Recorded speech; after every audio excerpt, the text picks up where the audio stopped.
దేవుణ్ణి నమ్ముకొని అన్యుడు దేవుణ్ణి నమ్ముకొని మళ్ళీ వివాహమయ్యి మళ్ళీ బిడ్డ పుట్టిందంట. వాళ్ళు చెప్తుంటే ఎట్టున్నవే అంతే. ఏంటిది ఆశ్చర్యము! ఇలాంటి రోగులు ఉన్నారు భూమి మీద. లక్షలు కోట్లు ఖర్చు పెట్టినా కూడా డాక్టర్లు చేయలేతే నీ డబ్బు ఏం చేసుకుంటావు, నీ బంగారం ఏం చేసుకుంటావు, అసలు డాక్టర్లే బాగు కాదంటే. ఇలాంటి వారికి వంట చేస్తున్నాడు. బా హల్లెలూయా! యవ్వనస్తుడు మనసు పెట్టి వంట చేస్తున్నాడు, మందును తయారు చేస్తున్నాడు. మందంటది రోగులకి మందంట. గుడారములో ఉన్నటువంటి వాళ్ళు క్షేమంగా ఉండాలని, బాధలు పడేవాళ్ళు, కష్టాలు పడేవాళ్ళు, హింసలు పొందేవాళ్ళు బాగుపడాలని, తన కోసం అంటూ కాకుండా ఇతరుల కొరకు ప్రయాసపడే విషయంలో, కష్టపడే విషయంలో, నా కుటుంబాలు బాగుండాలి, నలుగురు క్షేమంగా ఉండాలి, నలుగురికి ఒక పాత్రగా నేను ఉపయోగించబడాలని ఈ యవనస్తుడు నిష్ట కలిగి వంట తయారు చేస్తున్నాడు. ఇంకో యవనస్తుడు ఏం చేస్తున్నాడు? ఆ పద, ఈ చెట్టు, ఆ అడవి, ఈ కొండ, ఈ బండ తిరిగిడే, తిరిగి తిరిగి తిరిగి తిరిగి తిరిగిడే. ఒక గంట కాడు గుడారంలో లేడు, ఒక నిమిషం కూడా దేవుడి కాడు లేడు, ఒక అరగంట కూడా. అక్కడ నాకు ప్రోగ్రాం ఉంది, అక్కడ నాకు సన్మానం ఉంది, ఇక్కడ నాకు ప్రార్థన ఉంది, ఇక్కడ నాకు అది ఉంది, ఇక్కడ నాకు అల్లక. అబ్బా తిరిగిడేనంట. హల్లెలూయా! నువ్వు ఎంత దూరం ఎన్ని ప్రార్థనలు తిరిగినా, ఎన్ని కోటాలు తిరిగినా దేవుడితో మాట్లాడకపోతే నీ బతుకు, నా బతుకు కూడా సొన్న అయిపోద్ది. నేను ఎక్కడికి పోయాను, అక్కడికి పోయాను, ఆడకి పోయాను. నువ్వు ఎక్కడ తిరిగితే ముందు ఆయనతో మాట్లాడితే కదా. ఆయనకి సమయం ఏడుంది? భార్యతో గడపడానికి సమయం ఉంది, స్నేహితులతో గడపడానికి సమయం ఉంది, వెచ్చలబిడిగా తిరగడానికి సమయం ఉంది, ఆ బంధుమిత్రుల కార్యక్రమాలకు సమయం ఉంది. దేవునితో మాట్లాడే సమయం ఏది? దేవునితో కూర్చొని నిలబడి, ప్రభువా నా పరిస్థితి ఏమిటి, నీ కొరకు నేను ఇక్కడ నిలబడి ఉన్నాను, నన్ను ఎందుకు పిలిచావు, నన్ను ఎందుకు బాగు చేశావు, నేనేం చేయాలి? ఆమేన్. ఏమన్నా ఉందా? నిలబడ్డావా? ఆయన అడిగేవా? తిరుగుతా ఉండవు. నీ శక్తి ఉన్నంత వరకు తిరుగుతా ఉండవు, నీ బలం ఉందని తిరుగుతా ఉండవు, నీ రక్తం ఉందని తిరుగుతున్నావు, నీ కోరికలు ఏమేమి ఉండవో తీర్చుకుంటా ఉన్నావు, తిరుగుతా ఉండవు. తిరిగి తిరిగి తిరిగి తిరిగి ఒక్కరోజు పడిపోతావు చూడు. నువ్వు తిరిగిన స్నేహితులు నీ కాడకు రారు, నీ బంధువులు నీ కాడకు రారు, నీ అన్నదమ్ములు నీ కాడకు రారు. ఆ రోజు యేసయ్యా, యేసయ్యా, యేసయ్యా ఎక్కడుండవయ్యా? ఎన్ని ఊళ్ళు తిరిగానయ్యా, ఎంతమందికి సహాయం చేశానయ్యా, ఎంతమందికి డబ్బు ఖర్చు పెట్టానయ్యా, ఎంతమందికి నా ధనమంతా దారపోసానయ్యా, ఏరయ్యా ఎవరయ్యా అంటే ఆ రోజు నీకు యేసయ్యే.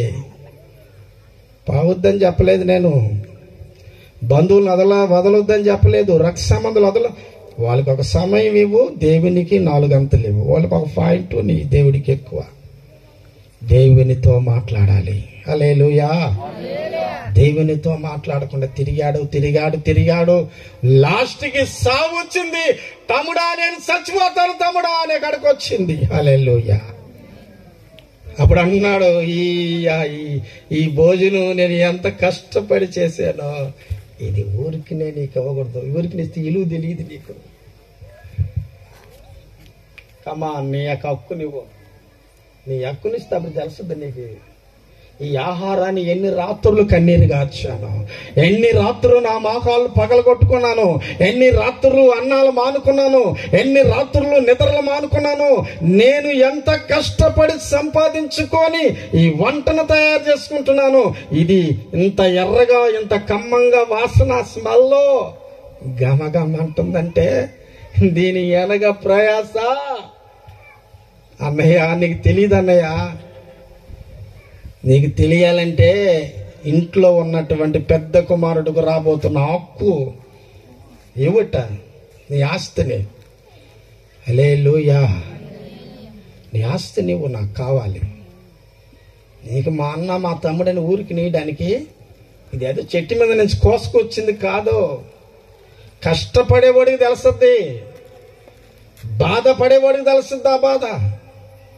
ఈరోజు ఎంత ఖర్చు పెట్టి మీటింగ్ పెడుతున్నామంటే డబ్బులు ఏమైనా ఆడిస్తున్నాయినా, డబ్బులు ఏమైనా ఎక్కువైనాయినా కాదు.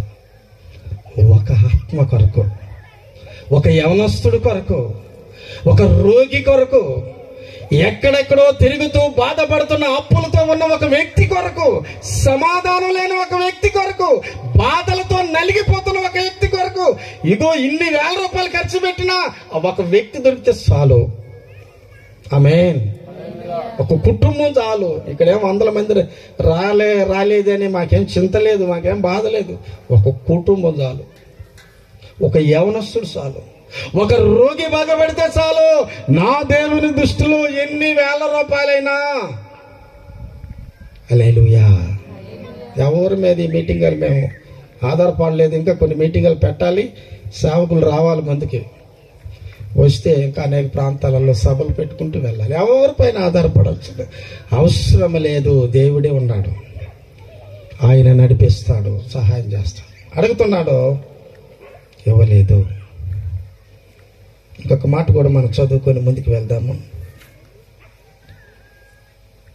ఆదికాండం 21:14. నా కాడికి ఎక్కువ రోగులు వస్తారు. ప్రతి సంఘం కూడా మేము కట్టింది రోగుల దారే. ఏ ఊర్లైనా కూడా మీరు వెళ్ళి చూడండి, మేము మందిరాలు స్థాపించిందంతా ఒక రోగుల ద్వారే. ఒక రోగి బాగా అవడము, ఆ ఊరంతా సాక్ష్యం తెలియజేయబడడం, ఆ గ్రామస్తులే అక్కడ మాకు మందిరానికి సహాయపడడం తప్ప ఇంకేమీ లేదు.